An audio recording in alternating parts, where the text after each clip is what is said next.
Hey guys, it's James here. Drumforge just released a new sample library called Drumforge Savior, and as usual, I'm here to give you an awesome demo and a fair, balanced review. I'll also be comparing Drumforge Savior to Drumforge Bergstrand in a metal mix context, just in case some of you are wondering how they differ from each other. In an upcoming video, I'll showcase every single drum and cymbal in Drumforge Savior and test its velocity layers. So be sure to subscribe so you don't miss it. Drumforge Savior is a collaboration between Drumforge and Savior Custom Drums.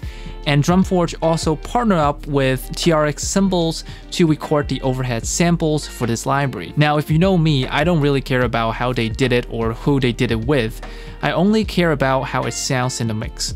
So let's take a listen to this metal demo with all the drums and cymbals from Drumforge Savior, and with the drums mixed entirely within the sampler.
So what did you think of the drum tones created entirely within Drumforge Savior?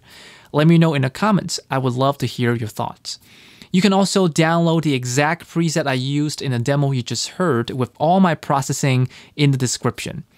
I want to thank Johnny Fitzgerald and Jeremiah Funk for allowing me to use this awesome song in this video. I had such a fun time mixing it. Personally, I really like the library.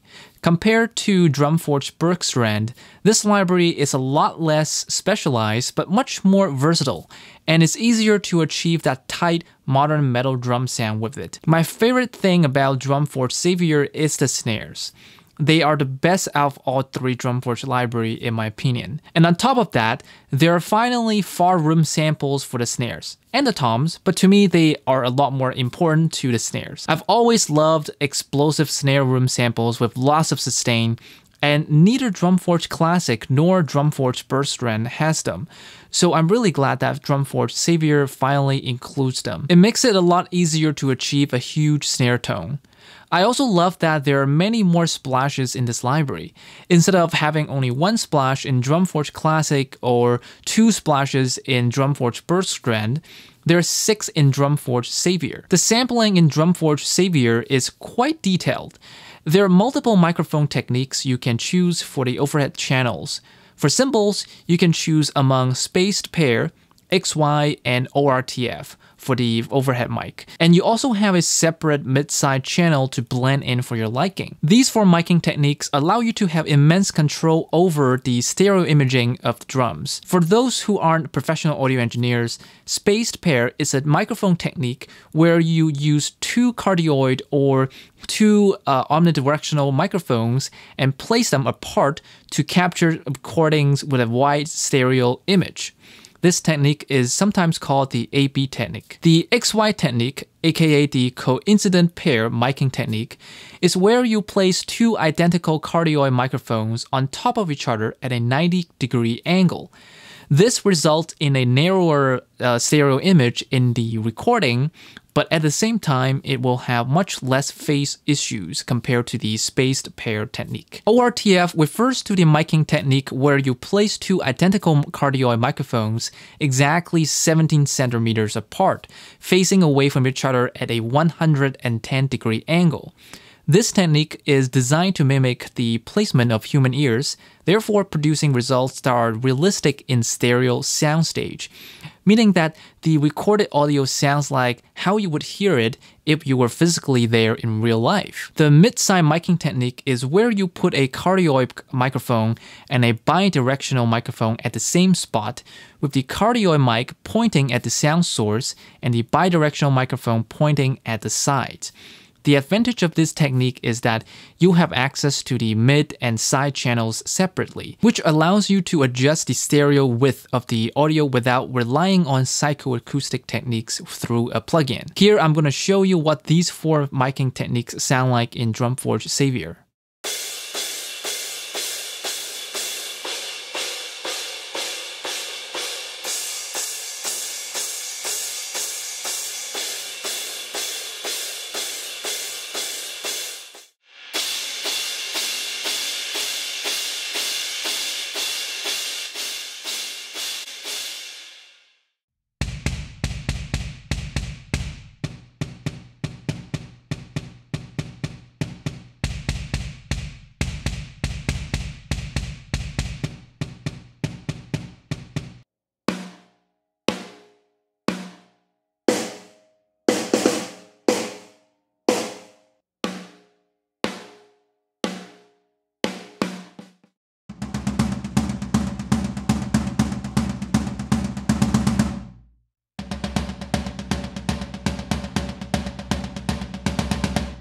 As you could hear, they all sound vastly different, and so for professional engineers like myself, Drumforge Savior does have advanced features for you to engineer your drum sound. This is not something even Superior Drummer has, as far as I am aware, so that's a big win for Drumforge. Another new feature in this library is the ability to switch between a felt beater and a wood beater for kicks.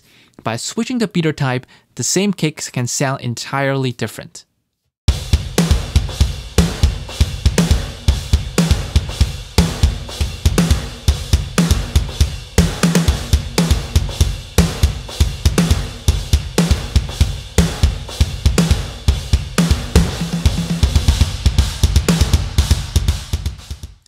Now that's the difference between a djenty kick and a black metal kick, which is amazing. Since Drumforge Bergstrand, the sampler can automatically alternate between left-hand samples and right-hand samples, but if you ever feel the need to manually choose which hand to trigger, Drumforge Savior allows you to do that for snares and toms. Now you might ask, does it really make a difference? Well, I'm going to show you a quick comparison so you can decide for yourself.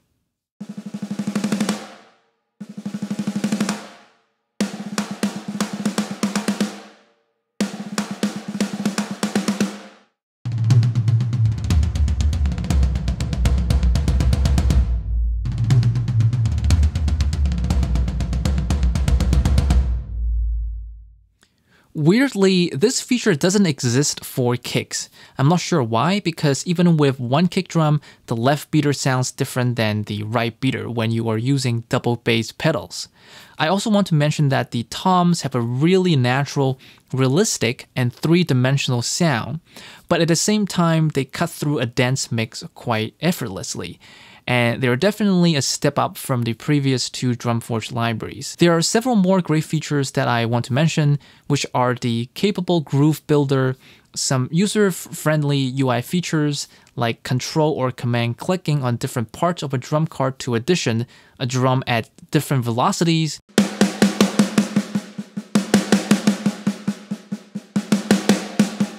the very powerful mixing engine, the ability to customize the velocity layers, the ability to add one-shot samples on a per-channel basis, and light CPU usage. I won't go in depth into these features simply because I already discussed them pretty extensively in the two Drumforge review videos I published on my channel, and I'll link those in the description if you want to watch them. Now, part of what makes a review fair and balanced, in my opinion, is to show not only strengths, but also weaknesses. Some of my criticism are about the samples and some the sampler. I feel that the China cymbals in Drumforge Savior are the weakest of all three Drumforge libraries.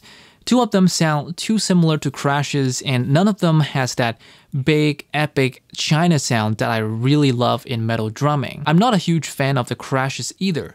To me, they lack a silky high end while having a bit too much high mids. I also wish there was a way to globally change the miking technique for the overhead mics.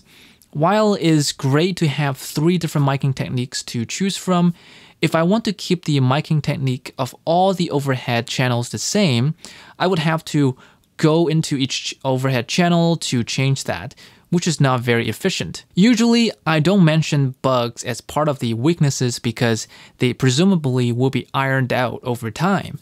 But as the third Drumforge product, the Drumforge Savior sampler still isn't the most robust sampler I have used. Drumforge Savior, at least on my system, shares some of the bugs that I have encountered with Drumforge Classic and Drumforge Bergstrand, such as unexpected crashes and MIDI mapping not retaining when switching samples even with the option Reload Drum default on swap unchecked. Now, I do want to acknowledge that the team at Drumforge has indeed fixed some of the usability issues I mentioned in my other two Drumforge review videos. For example, the keys in the MIDI mapping page are now arranged with the highest note on the top and the lowest note at the bottom instead of the other way around. The drum card labels no longer show the name of the drum or cymbal, but instead show the sample number, which makes it easier to reference back to the drum list on the left. I really appreciate that they listen to the customer feedback and continue to improve the sampler. Now begs the question, who is the library for? Right off the bat, it's not for people who are looking for a library with raw drum samples or with extensive processing power. However, I think Drumforge Savior is awesome for musicians and music producers because it offers a wide range of drum sounds, a straightforward mixer with 5 different plugins to customize the samples, and very importantly, a powerful groove builder, which can be super helpful in songwriting. This library is especially useful for audio engineers who have the skills to utilize all the advanced features, such as the different microphone techniques, the ability to customize velocity layers, the one-shot sample loader, and so on. That's it for the video. Give it a like if you find it helpful and subscribe because I'll be testing the velocity layers of all the drums and cymbals in Drumforge Savior in an upcoming video. Thank you for watching and I will see you next time.